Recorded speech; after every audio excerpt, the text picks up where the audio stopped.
This old guy DIY video has to do with replacing a broken shift lever. You can see it right here on a 4-horse made in Japan Mercury outboard motor. So I decided to do this video after I did the replacement job, so I'll just talk you through what's involved. So the first thing is just remove the cowl, and then basically you have to unhook everything that holds the motor assembly in. So we took off the linkage for the choke, we took off the linkage for the throttle, and then over here you have about 6 wires that come together in this bundle. So disattach or detach all 6 of those. And on the other side for the fuel tank, we had this line that went to the back of the carburetor, and then when you disconnect the tank, this little linkage for the shutoff valve actually comes out by itself. So then you just remove 1, 2, 3 nuts and washers. The fuel tank assembly comes off. Just set that aside so you can see what's left here. And then to actually remove the engine from the leg, down here on the bottom there are 6 bolts that run around. So there's 6 bolts that require a 10mm socket. Just remove those 6 bolts, and when you do, the entire motor assembly will come right off. If we look at the bottom of it, let's see where those 6 bolts went. And I removed the old gasket and cleaned it up. You have to replace the gasket when you do this particular job. And then when you look down in here, remove this little guy, and you can see the screw right here that has to be removed so you can take the shifter out.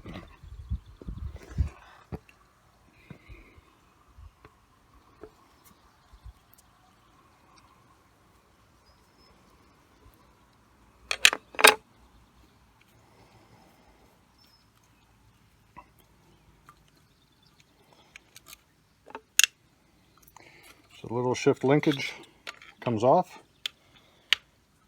That's the part that connects to the lower leg. And then when you're removing this piece, all I did, it was kind of tight. There are 2 O-rings in there. So I just took a screwdriver handle and pushed out here. But you have to be careful when you do it, because there's a ball bearing detent and a spring out on this side. So right there you can see the spring is still in position. The ball fell out. When I removed it, I was able to find it. But when I reinstall it, I'll be careful with that. But anyway, put a bucket or just put your hand beneath it when you pull the thing out, and the ball is going to fall out in your hand. So here's the broken shift lever. I suspect the prior owner dropped the thing on its side. When I was looking for the replacement, they wanted $60 for a Mercury 4-horse shift lever, and I read that Tohatsu made the engines for Mercury anyway. So I ordered a Tohatsu piece. Here's the part number. And it appears that the Tohatsu piece is exactly the same. I took the O-rings from the old piece and put it on here. And now I'm going to put the Tohatsu piece into the Mercury motor. So when I go to reassemble this, I want gravity to be my friend. So you see I angled it on the sawhorse. And then I put a glob of Vaseline right there on the spring, and I'll stick the ball bearing on the Vaseline. Then I'll put the handle in place, and then I can do my work on the inside and should have a good chance of the ball bearing staying in place. And here is a picture of the ball bearing sitting in the Vaseline before I insert the lever. And as I said, I took the O-rings from the other unit, put it on here, and you can see I put Vaseline on the O-rings before I insert it. I needed 2 hands to insert it, so I didn't show that portion.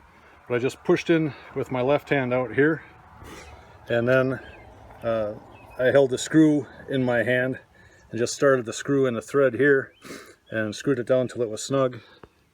And now, you can see, we have a functioning shift lever.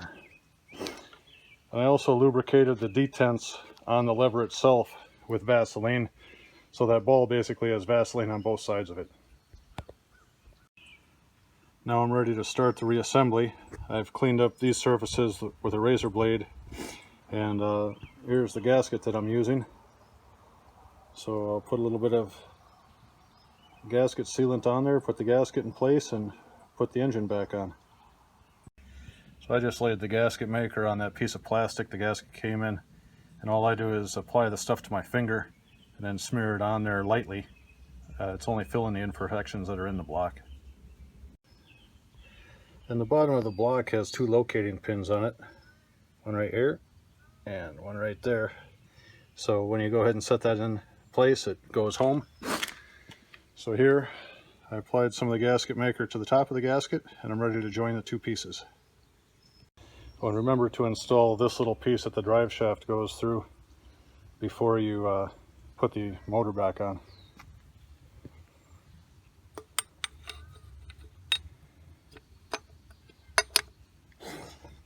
That just kind of falls in place. So when the block is back in position, you simply take the 6 screws with the 10mm heads, install them from the bottom, tighten them up, and then you can reassemble everything on the top side. So I installed the 2 bolts that I could reach more easily, and then I tipped the motor up on the sawhorse, and now I'll get these other 4. And I just take them finger tight first, then I'll go around and torque them. Oh, and one more point of interest. This little nub right here is the P-hole. That's what has water spraying out of it to show that your cooling system is working the way it should. When I bought this motor, for example, there was no water coming out of it, so I found that the impeller was completely torn away, and then I had the shifter issue that I just went through with you. But anyway, stick a paper clip in this thing, clean it out if it's not blowing water, and that may be all you need. So to reassemble, this connector goes on here. Then there's a red wire on this side. We bring that around the front.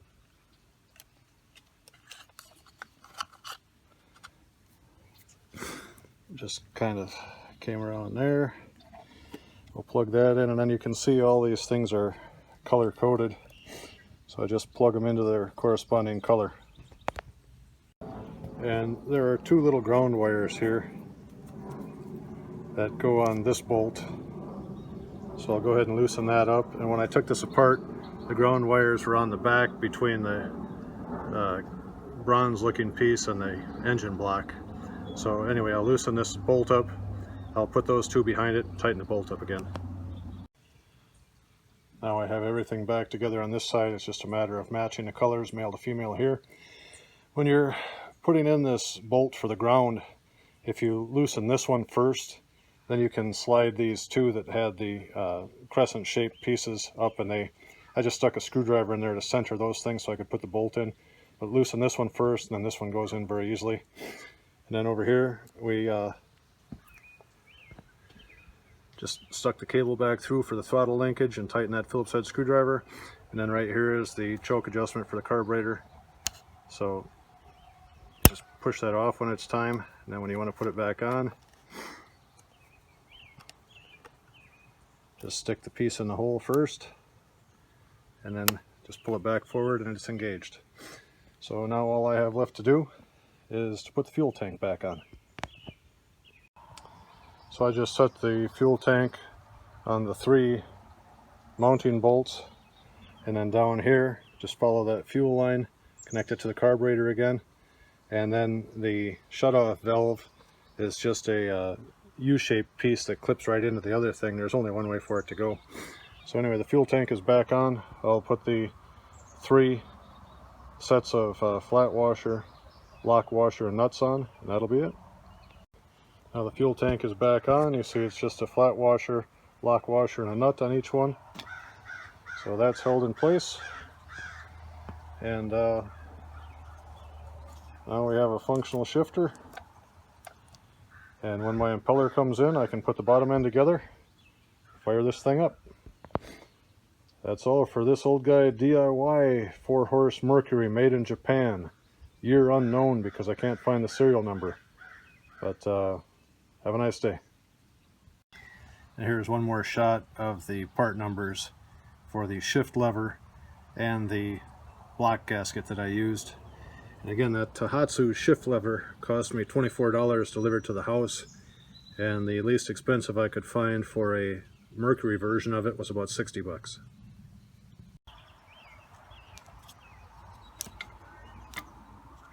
There it is, the finished product.